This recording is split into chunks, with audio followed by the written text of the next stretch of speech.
Hello friends, તમારું સ્વાગત છે મારા કિચનમાં। તો આજે આપણે બનાવીશું ઉપવાસ માટે ફરાળી મિની થાળી। તેમાં આપણે રાજગરાની પૂરી, સૂકી ભાજી અને શીંગ પાક બનાવીશું। તો ચાલો બનાવીએ।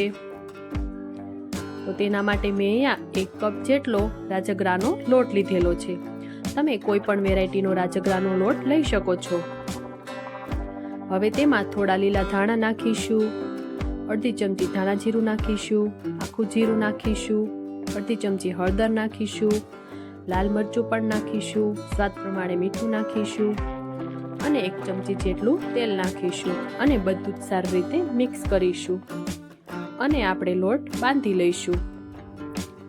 થોડું થોડું પાણી નાખીને આપણે મીડિયમ એવો લોટ બાંધી લઈશું। લોટ વધારે ઢીલો ન થઈ જાય એનું ધ્યાન રાખીશું।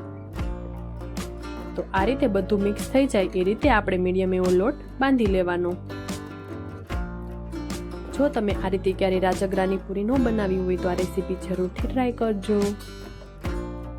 તો આ રીતે મીડિયમ એવો લોટ બાંધી લઈશું।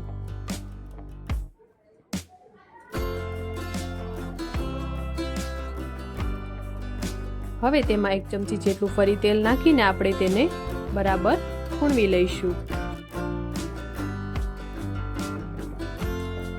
એકદમ સારી રીતે આપણે લોટને ફૂણવી લઈશું।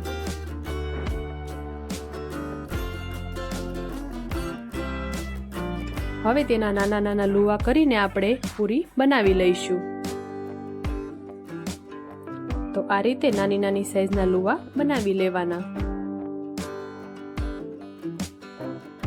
બહુ જાડી પણ નહીં અને બહુ પતલી પણ નહીં એવી પૂરી બનાવી લઈશું।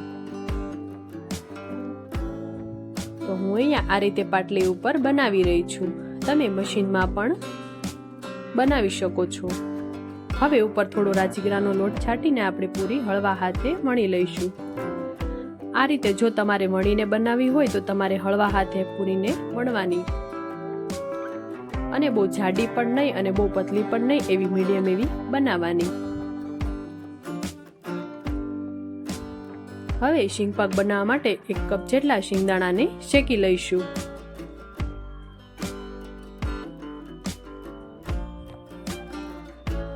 સ્લો ટુ મીડિયમ ગેસ ઉપર આપણે શિંગદાણાને શેકી લઈશું।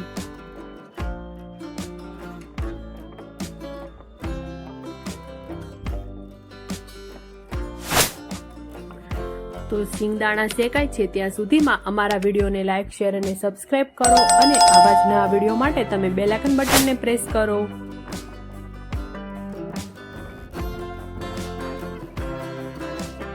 તો તમે જોઈ શકો છો આપણા શિંગદાણા બરાબર શેકાઈ ગયા છે। હવે તેને બીજા વાસણમાં કાઢી લઈશું અને હવે તેમાં બટેટાની સૂકી ભાજી બનાવીશું। તો 2 થી 3 મોટી ચમચી જેટલું તેલ નાખી તેમાં અડધી ચમચી જીરું નાખીશું, 1 ચમચી આદુ મરચાની પેસ્ટ નાખીશું।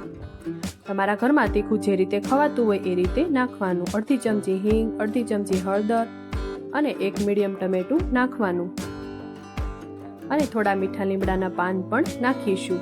સૂકી ભાજીમાં મીઠા લીમડાનો ટેસ્ટ ખૂબ જ સરસ આવે છે।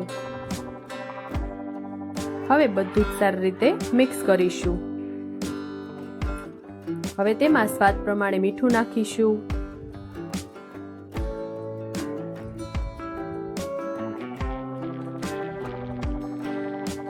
જોઈ શકો છો ટમેટા પણ બરાબર સોફ્ટ થઈ ગયા છે। હવે તેમાં બાફેલા બટેટા નાખીશું। મેં અહીંયા 500 ગ્રામ જેટલા બાફેલા બટેટા લીધેલા છે।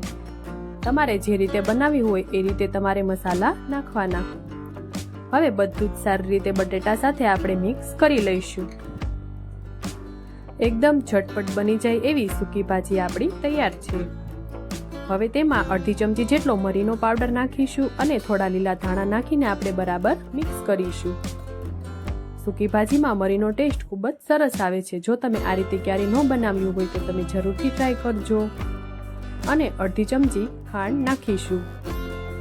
બધા જ મસાલાનો ટેસ્ટ બરાબર જળવાઈ રહે એ માટે આપણે ખાંડ નાખીશું।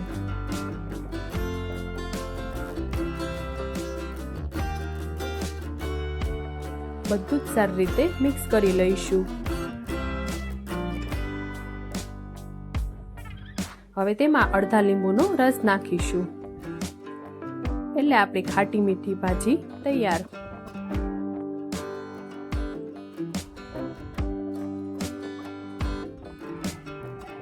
હવે જે આપણે પૂરી બનાવેલી છે તેને તળી લઈશું.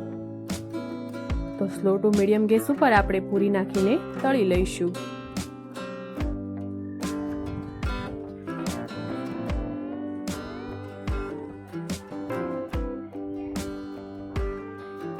આ પૂરી વધારે પતલી પણ નહીં અને જાડી પણ નહીં, એ રીતે તમે બનાવશો તો ખાવામાં એકદમ ટેસ્ટી એવી અને પોચી બનશે.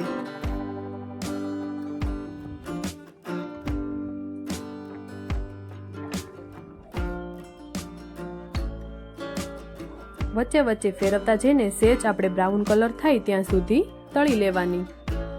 તો પૂરી આપણી બરાબર તળાઈ ગઈ છે. હવે તેને કાઢી લઈશું. તેલ બરાબર નિતારીને આપણે પૂરી કાઢી લઈશું. હવે શીંગપાક બનાવીશું. તેના માટે 1/4 કપ જેટલી ખાંડ નાખીશું અને 2 ચમચી જેટલું પાણી નાખીશું. હવે આપણે ચાસણી બનાવીશું.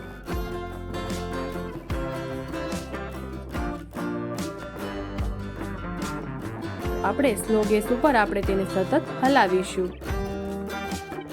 ખાંડ પીગળે ત્યાં સુધી હલાવીશું. બહુ વધારે ચાસણી ન આવી જાય એનું ધ્યાન રાખીશું.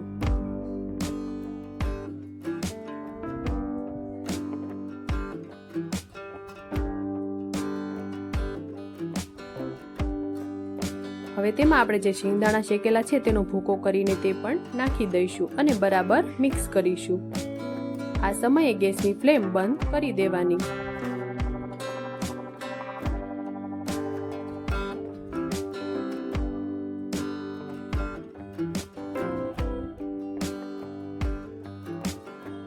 હું અહીંયા શીંગપાક આ રીતે બનાવી રહી છું. જો તમારે થાળીમાં પાથરીને એ રીતે પીસ કરીને તમારે બનાવવું હોય તો તમે એ રીતે પણ બનાવી શકો છો, પણ હું આમ જ છૂટો રહેવા દઈશ. હવે તેમાં 2 થી 3 ચમચી જેટલું દૂધ નાખીશું અને તેને સારી રીતે મિક્સ કરીશું.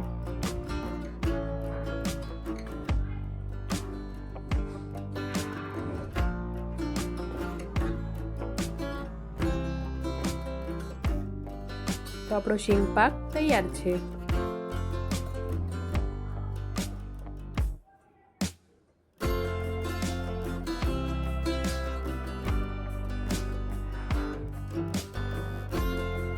હવે આપણે આ ફરાળી થાળીને એક પ્લેટમાં સર્વ કરીશું.